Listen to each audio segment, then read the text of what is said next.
Okay, what I'd like to do is introduce today's speakers. First, we've got Leslie Kittredge, who's a product manager with Otis Elevator Company. Otis is the world's largest elevator manufacturing company and is truly a pioneer in elevator destination control. Also with us today is Patrick DeCavignac, who's CEO of Touchcom, a large systems integrator that is owned by G4S. Touchcom was one of the first to write interface software between access control and destination control systems. And by the way, you'll see a couple of different terms for this. You'll also see destination dispatch. This product goes by various different names, but we're all alluding to the same functionality here. So we're going to start just by asking a couple of very simple polling questions to assist our speakers with knowledge that you folks have out there.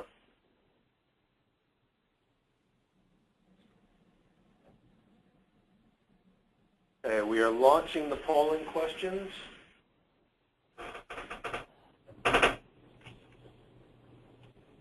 Okay, as you can see, the first one has to do with what elevator brands you're working with today. If you could check one of those.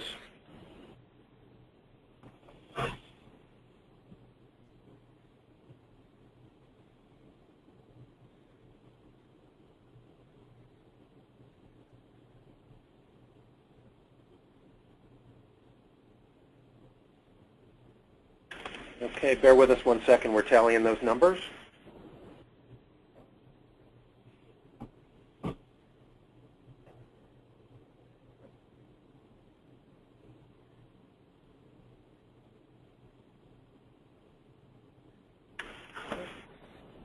Okay, what we've got on the first poll question for the speakers to know is 81% have checked off Otis, 26% Kone, 54% Schindler, 22% TKE, and 18% have checked off Other.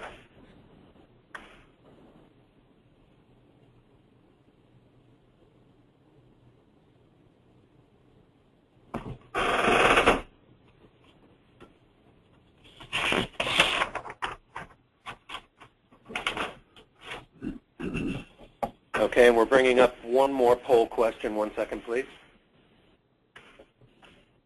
Hopefully you folks can see this on your screen. What is your level of familiarity with elevator destination control? We'll take just a quick second, tally those up, and we'll get going.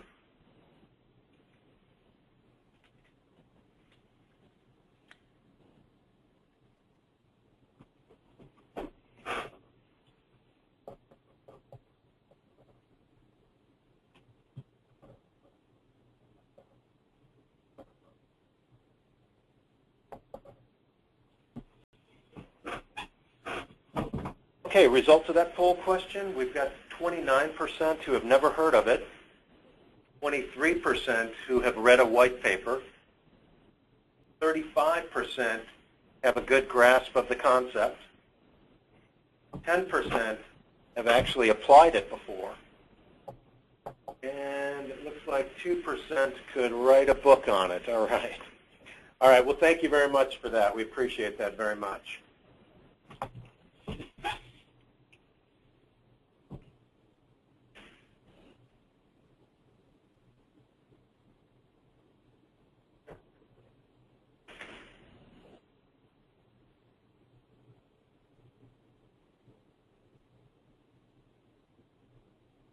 Okay, I put the agenda up there that most of you should be seeing by now.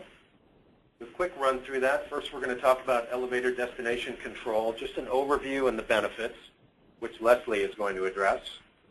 We'll take a couple questions and then switch it over to Patrick DeCavignac for the security aspect of that with access control integration. We'll begin our presentation with Leslie Kittredge from Otis. Leslie? Thank you, Jeff. So thank you all for joining today. Over the next few minutes, I'll be providing you with a brief overview of destination control and the benefits it can provide. Whether building a new building or modernizing an old one, destination provides a differentiator in the real estate marketplace. As we go through the presentation, you may hear me refer to destination dispatch or destination management. As Jeff noted, all these things mean the same thing. And by replacing a two-button system with one which dynamically assigns floors based on information provided by the passenger. So let's go ahead and get started. So destination systems provide basically three major benefits. First, it allows an efficient use of elevator resources. It offers personalized service for passengers, and it also offers flexibility to customize based on your building's unique requirements. So the best way to explain it is that destination allows passengers to provide destination information earlier in the process, basically upon entering the building, which in turn allows us to make better decisions with the elevator. So you're most likely familiar with a conventional elevator system, especially during peak morning hours. So basically people enter your building, they crowd in front of the elevators, waiting for the first set of doors to open, then everybody pushes into the elevator, usually until capacity.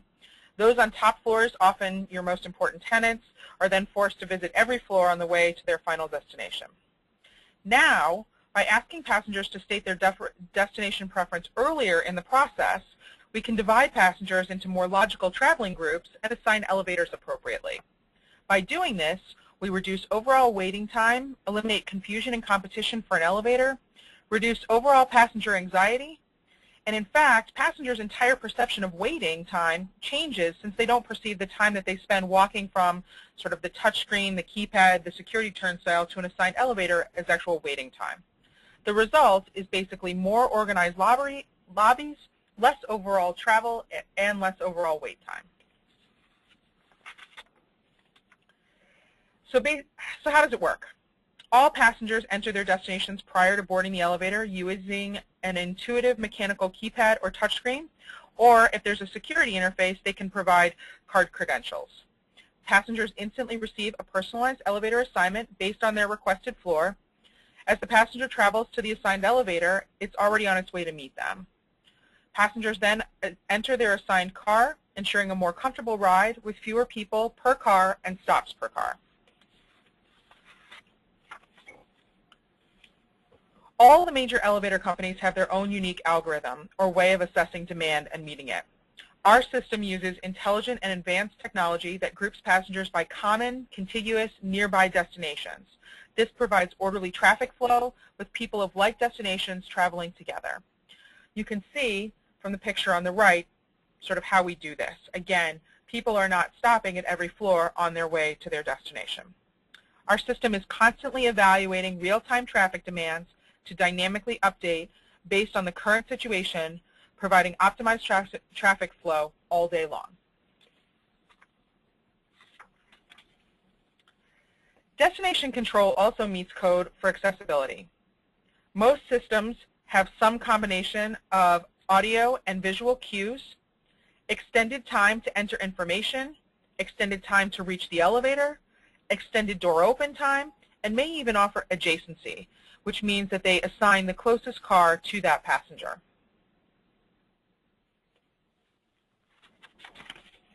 For a long time, destination was focused mainly on the dispatch options I just spoke about. But the additional features destination provides are becoming more and more important to customers. I want to provide just a few examples of some destination features and their benefits. So how many times have you tried to reach the rooftop restaurant only to realize you took an elevator that doesn't go to that floor? Asymmetrical floor dispatching assigns the appropriate car for those wanting to take advantage of floors not available on every elevator. Do you have delivery people with large carts of packages or cleaning people with cleaning carts? Using split group operation, you can assign certain elevators to be used by those folks only, ensuring that you keep cab interiors from being damaged and passengers from being hassled.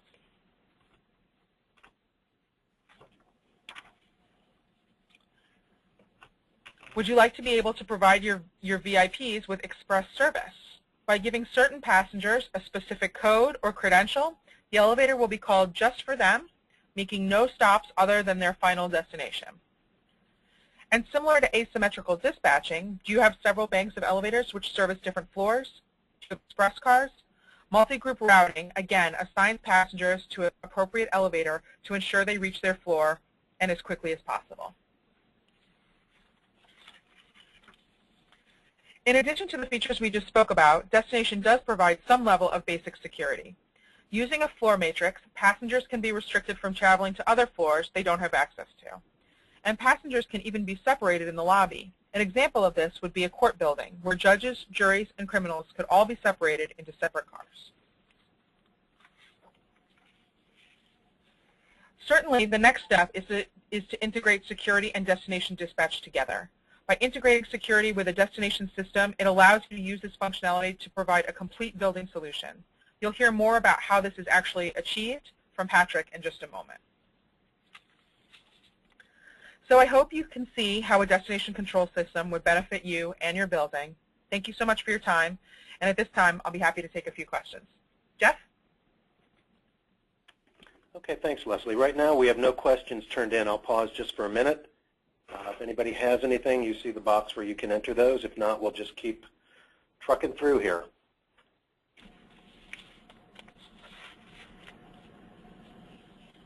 Okay, I'm just going to keep moving. We'll address these questions at the end. So as we just saw, elevator destination control alone provides a tremendous speed advantage for users, and it also has security features. These advanced features can further enhance building security.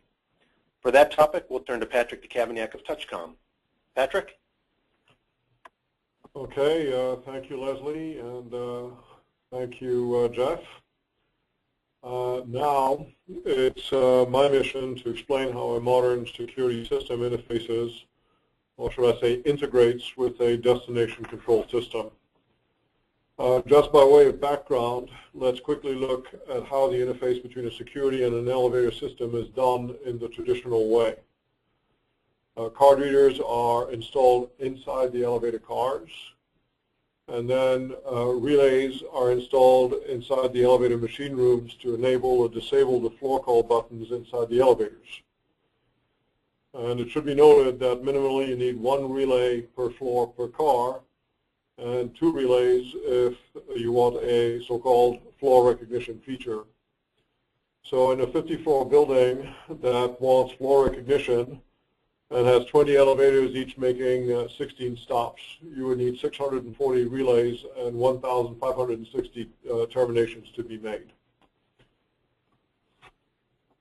So how does such a system work? In free travel mode, it will have all the floor relays switched to enable the call buttons. So a traveler can enter any elevator and push the desired floor call button.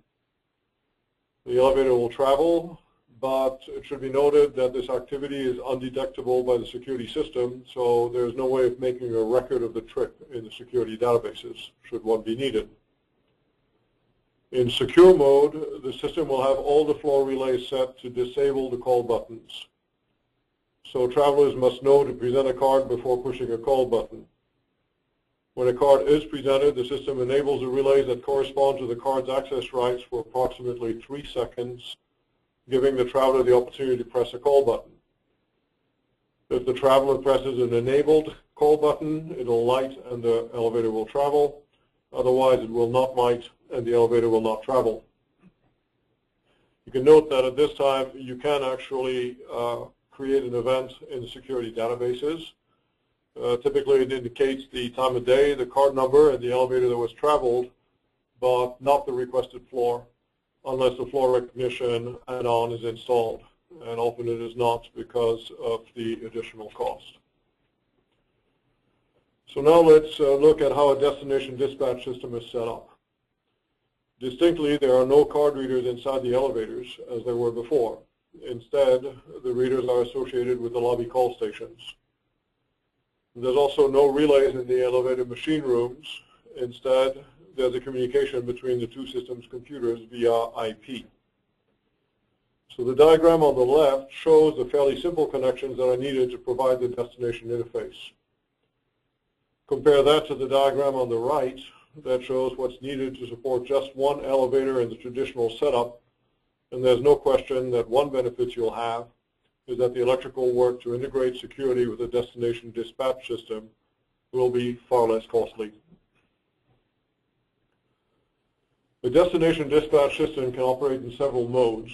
The 2 most common are the free mode, in which the traveler approaches one of the lobby call stations and selects the desired floor, and then an elevator assignment is returned on the screen. It's noteworthy, however, that even then, in free mode, a record of the trip can be made in the security system databases. You may not know who traveled, but you would know that a trip took place. In secure mode, the call stations often post a message that a card is required on their screen.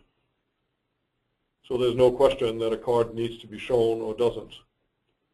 So when a traveler approaches the station, he basically swipes his card before keying in a floor request. The system matches the requested floor to the card's floor access rights. If the request conforms and the elevator is assigned, obviously an event is created in the security systems database, and that event naturally includes the requested floor. There's no extra hardware needed, and there's no extra cost.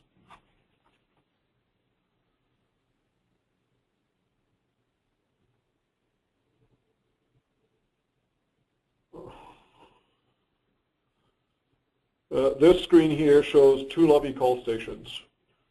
When using the keypad version shown on the left, the traveler keys in the floor request on the keypad, and the elevator assignment is displayed on the monitor.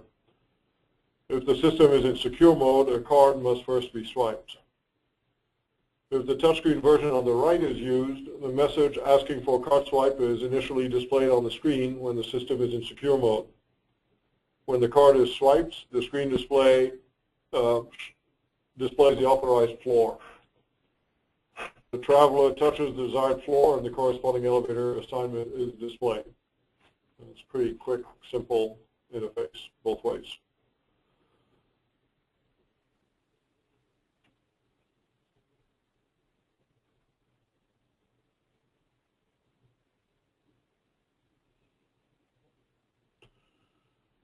Now there's two approaches to designing an interface. They don't all operate the same, and elevator companies actually keep evolving the interfaces to support more customer requested features and provide just better functionality through these interfaces. So there's two fundamental approaches. On the left-hand side, the readers are connected to the elevator system, not to the security system.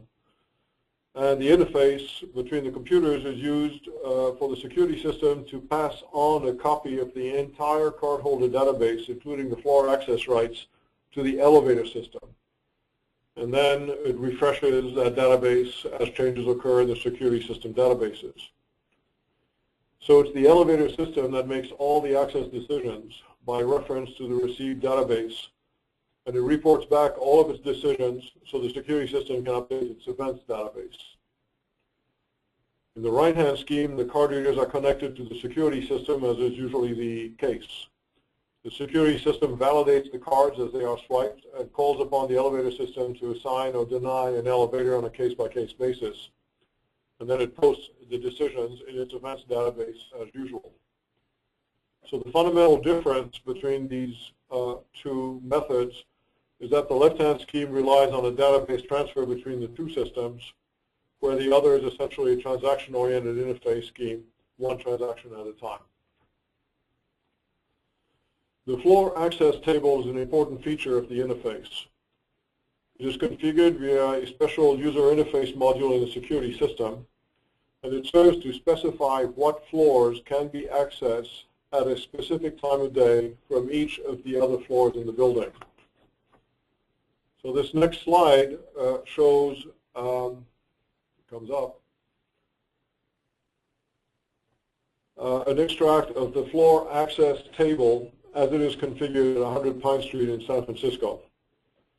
Now, one of the great values of the table is that a significant amount of control can be exerted on travel between the floors without the need to install card readers on all those floors. For instance,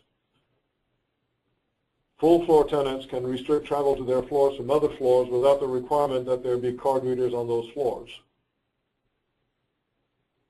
The restriction on inter-floor travel can conform to schedule, and they apply on a floor-by-floor basis. So travel to a certain floor may be free until 7 p.m. from one floor, but only until 5 p.m. from another floor. Floors can also be locked down tight so they are not accessible even with a valid card. So the strength of it all is that the security system records events for not only card-based events, but for non-card reader transactions as well, and not for just secure modes of travel, but also free modes of travel. So you have just a lot more data that is captured by the security system regarding travel between the floors. Now, another very valuable security tool is the PIN number.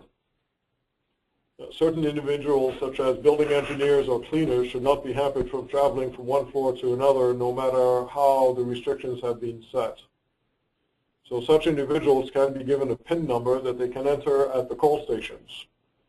And the call stations respond just as if a card had been swiped, but unlike card-based access rights, PIN numbers trump floor restrictions, giving people that have the PIN numbers much freer access between the floors. So the destination dispatch interface scheme is all software, and it certainly is a long way from relays. So there is a deep and attractive level of flexibility in what can be done. Some examples are shown on the screen, and there are many more.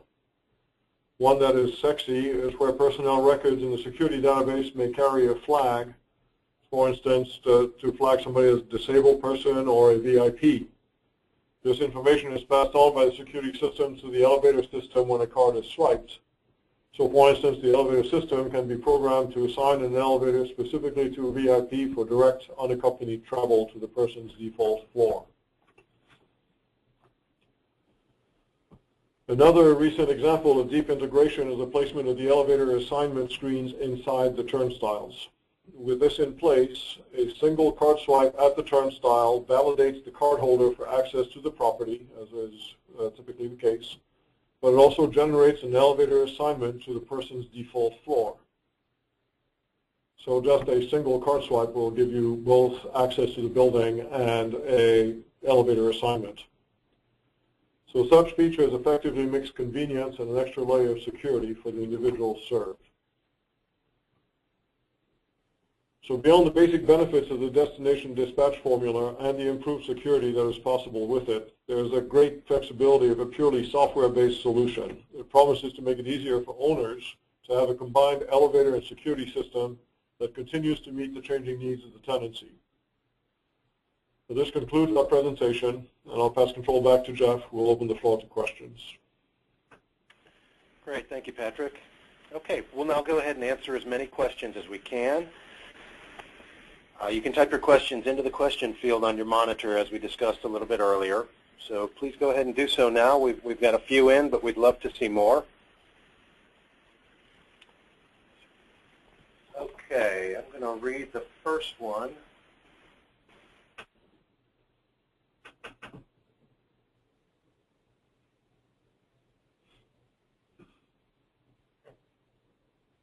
Okay, looks like this one is, how does the system recognize a user in a split configuration? If a code, does that force everyone to enter a code? Patrick, I think that might be more up your alley, but you guys can decide. I'm not quite clear what the question really means. I think I know what they're referring to. I think they were referring to that split group operation slide that I showed. Okay. And the question refers to if how does it know to assign people, delivery people and cleaning people a different elevator, and that is based on some sort of credential, whether it's a PIN code that you give them or a specific card. As Patrick was just talking about at the very end of his presentation, he talked about the fact that by giving people these special codes, they get special access to the system. Does that require everyone to have those? It does not. So certainly, depending on how you've got your system set up, that will allow those people to be assigned to those specific elevators. And it doesn't just have to be a code or a PIN number. The same qualifications can be applied to a card number. So if the people are carrying cards, you can still indicate in the personnel record that this is a cleaner type or a building engineer or whoever, a VIP. And that information, when that card number or that PIN number appears at one of the stations, is passed on to the elevator system, and the elevator system deals with that information as programmed. Okay, let's go on to the next question. Looks like this is probably more for Patrick. When swiping your card at the turnstile, how long does it hold the elevator? Okay, well, the turnstile doesn't really hold the elevator. I think Leslie talked about the fact that the sense of waiting for an elevator is diminished because the person is actually walking to the assigned elevator from whatever position they receive the assignment at. So, you know, there is timing in the software that knows how far the turnstiles are from the elevators in general. And when the elevator system essentially responds to the indication given by the security system that a card has been shown at a particular turnstile bank requesting an elevator to a particular floor, the elevator company comes back with that assignment, and its software makes sure that the elevator will be there within the time frame that it would take for that person to proceed from the turnstile to the elevator bank. Okay, let me move to the next question. Is the system that Leslie described only compatible with Otis elevators? So many elevator companies have a destination system available. Certainly Otis has their destination system. It is only compatible at this point in time with Otis controllers, but certainly if you have a building that does not have Otis controllers, we certainly can upgrade that equipment to allow it to work with our destination system. Great. Okay, next question is more for Patrick, I believe. Do you have a listing of security platforms that the destination control system integrates with? Well, not really at hand. You know, as a system integrator, we've been called upon either by elevator companies or by building owners to create an interface. And these interfaces are not custom. They're specific to the elevator system and, of course, to the access control system. So, you know, if the question was from your system integrator, who can you interface with, they should be able to tell you, depending upon what name, brand, access system they have. And of course, the question can be asked of the elevator company, and they'll probably let you know what access control systems they know that they can interface to. And you know, often wise, given that this technology is relatively new, the access control company and the elevator company will often agree to develop the interface, you know, for an installation. But I don't know of any matrix right now that says you know, who interfaces to who. It's all constantly changing. Certainly. Great. Okay, sure. Next question here. Maybe you want to let Leslie say something there? So we certainly have a list of security companies that we've worked with in the past, and so if that person would like to send me an email, I'm certain that we can get together a list of those companies for them. And we can do the same thing from Touchcom if you have that interest, so that's easy. Okay, got a question that both of you may want to comment on. It says basically it's the rush hour. What stops a person from entering another elevator cabin than the one assigned to them? Yeah, well, nothing. I mean, tailgating, you know, into an elevator is always a possibility. There's nothing to restrict that. However, in the more traditional system, each elevator is likely to make a larger number of stops. Whereas in a destination control system, each elevator is making fewer stops. So if your intention is to try to tailgate into an elevator to get to a particular floor, it's going to be a whole lot harder to do it in a destination control system, because you'd have to guess, at what floors a particular elevator is going to be stopping at. Leslie, I don't know if you have anything to add to that. That was a great answer. Okay, next one up. How does this compare cost-wise to the LiftNet system? They're referring to the Otis solution. So I'm not that familiar with LiftNet. Certainly it's something that I could look into and provide a more detailed cost analysis, but I'm not familiar with that system and how much it costs to be able to compare it with our own. But certainly, if that's something that somebody wants more information about, please feel free to contact me and I'll be happy to provide that. Great. Okay, let's move on to the next one. What format does the conversation take place between the elevator and the security system? Is it an API? Yes, it is an API. There's actually a heartbeat, which is in operation between the two systems, where at power up, practically they first shake hands and pass on configuration information to one another, and after that has been successfully transmitted, then there's a heartbeat which operates on something like a 5-second interval, and that basically serves to make sure that the two systems are talking to one another appropriately.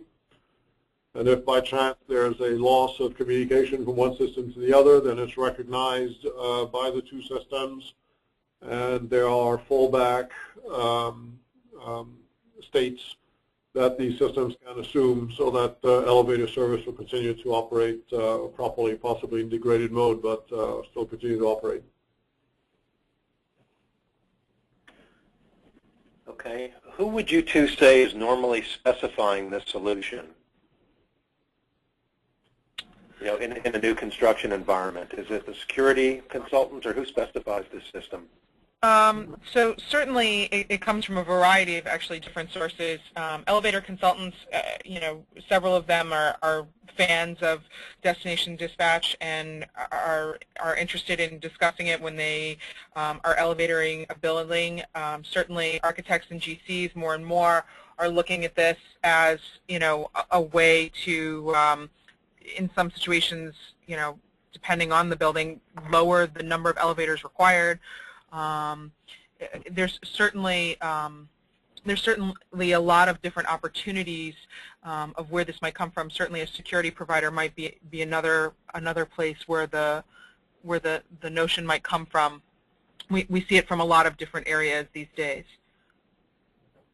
I think that building owners very often themselves will set the question forth that they're planning a lobby renovation or elevator system renovation, that they would like to investigate at least destination control for their buildings.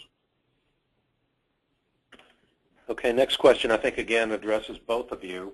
What type of setup and design time is needed, for instance, for a 20-story, 6-elevator multi-tenant building?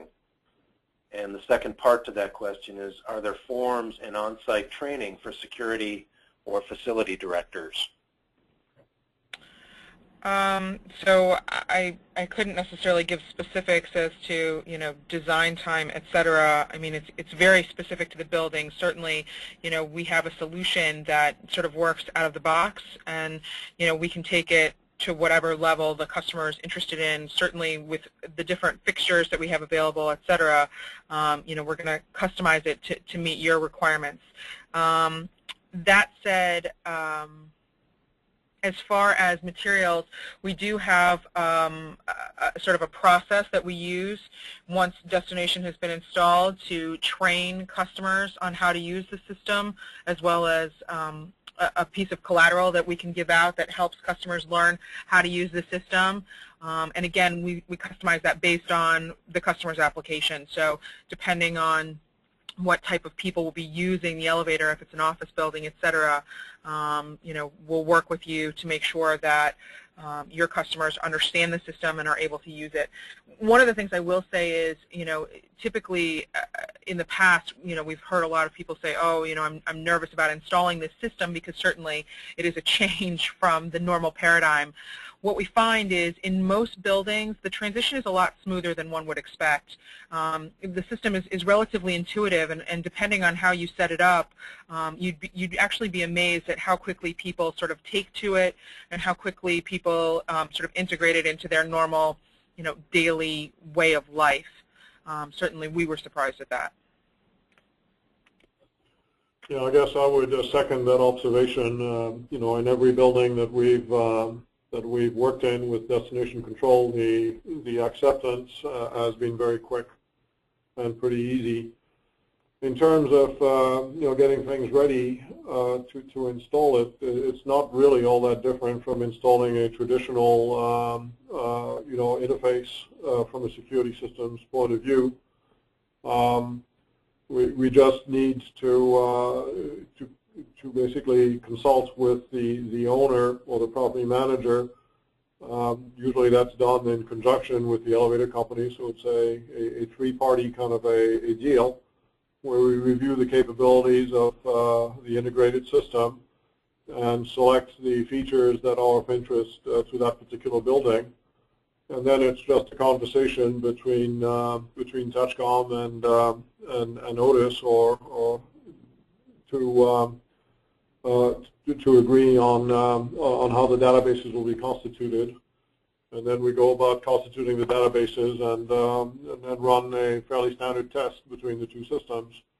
And in terms of training, we have training modules that specifically explain how to deal with the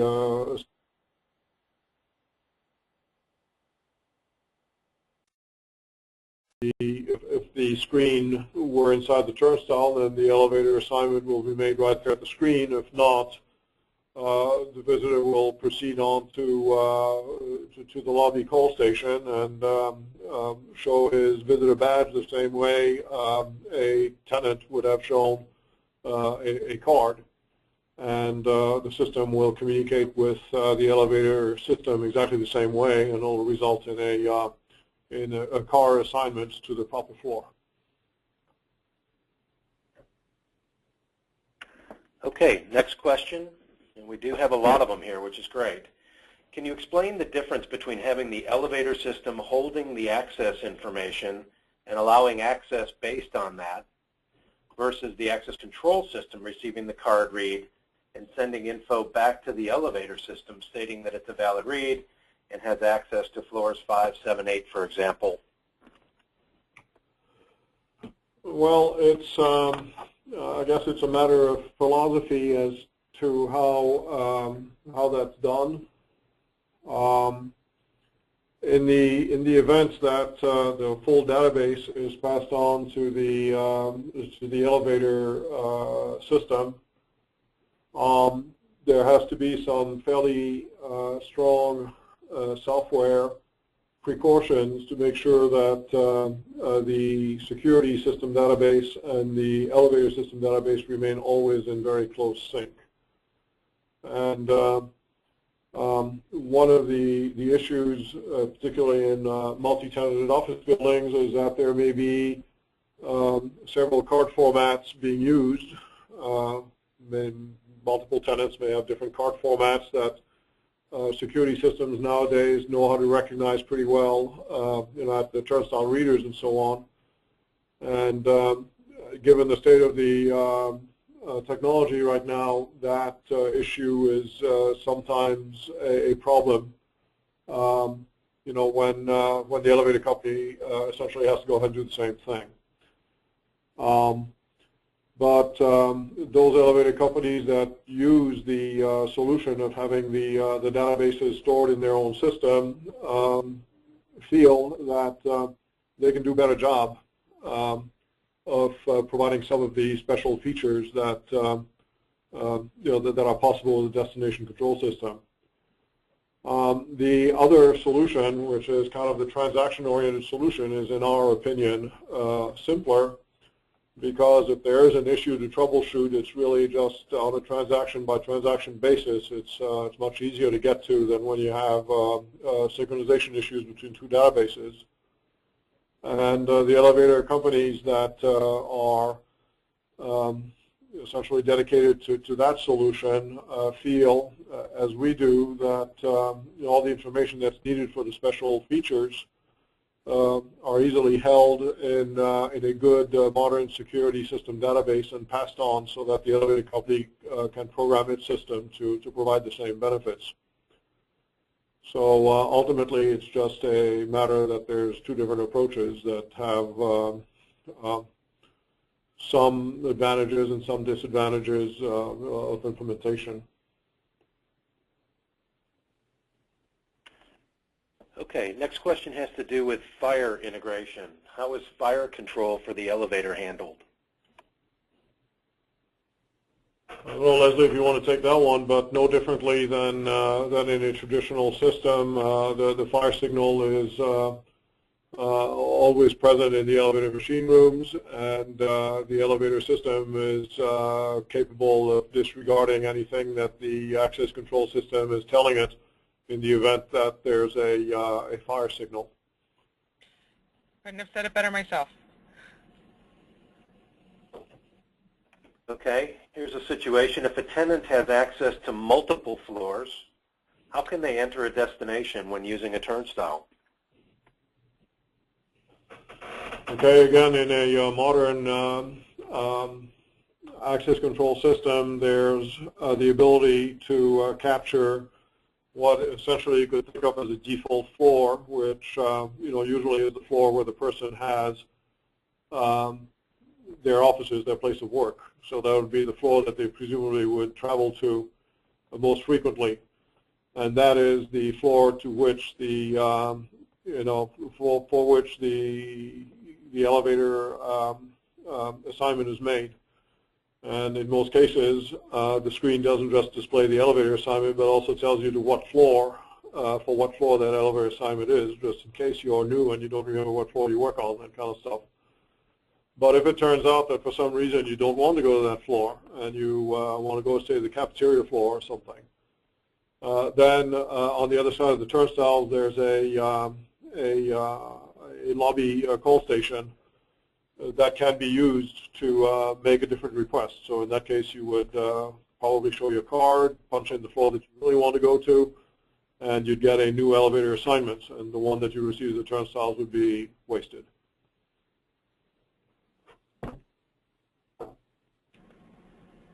Okay.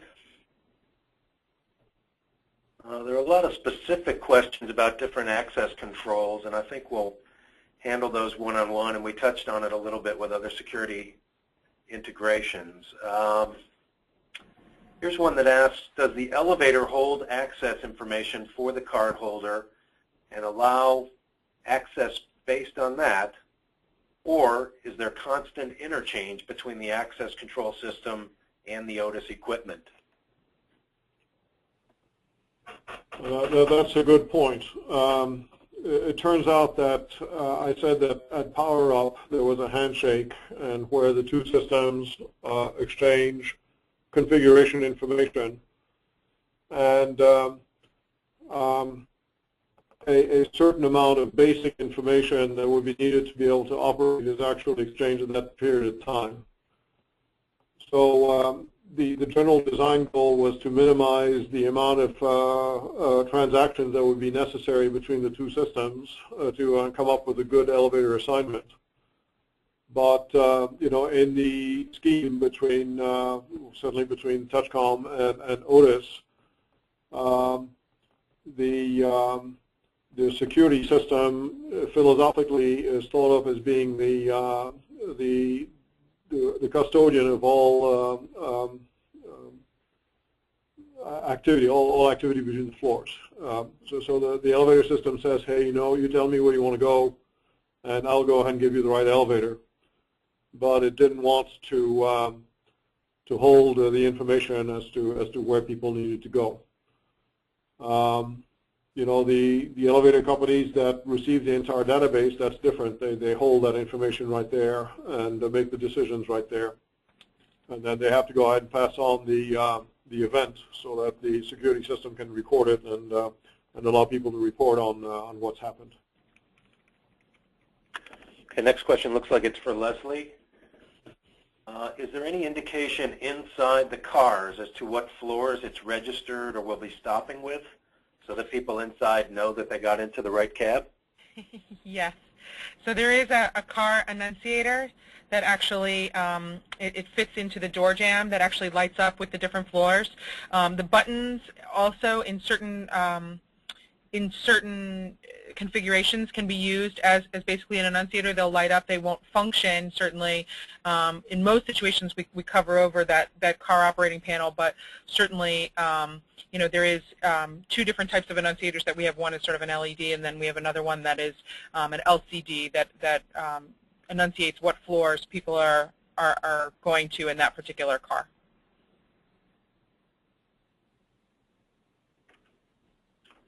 Okay, I've got another one. I think it ties back to Patrick's slides. Where does the interface between the elevator system and the access control system happen? Is it in the elevator machine room? Would there be a separate access panel specific for the elevator? Typically, the elevator company has computers in each one of the elevator machine rooms that are tied together over a fairly standard IP network.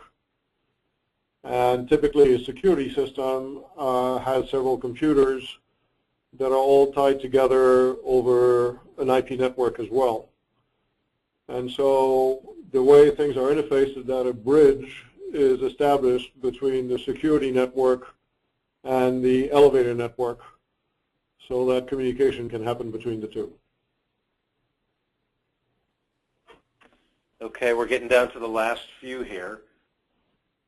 This one pertains to, is there a way to set up default system configuration in the event of communication failure between the elevator system and the security system? Yeah, well, the answer to that is we have this heartbeat that I was referring to before, and if there's a loss of heartbeat, like for instance if the elevator system were to realize that the heartbeat had been lost, it would post automatically an alarm to, say, the guard desk or someplace saying that we have a communication failure, and it would go into a pre-programmed alternate mode of operation. Some buildings that want significant levels of security would probably stop elevator service until the security staff could take alternate precautions. In other situations, the system will actually go into free access mode in that kind of an event.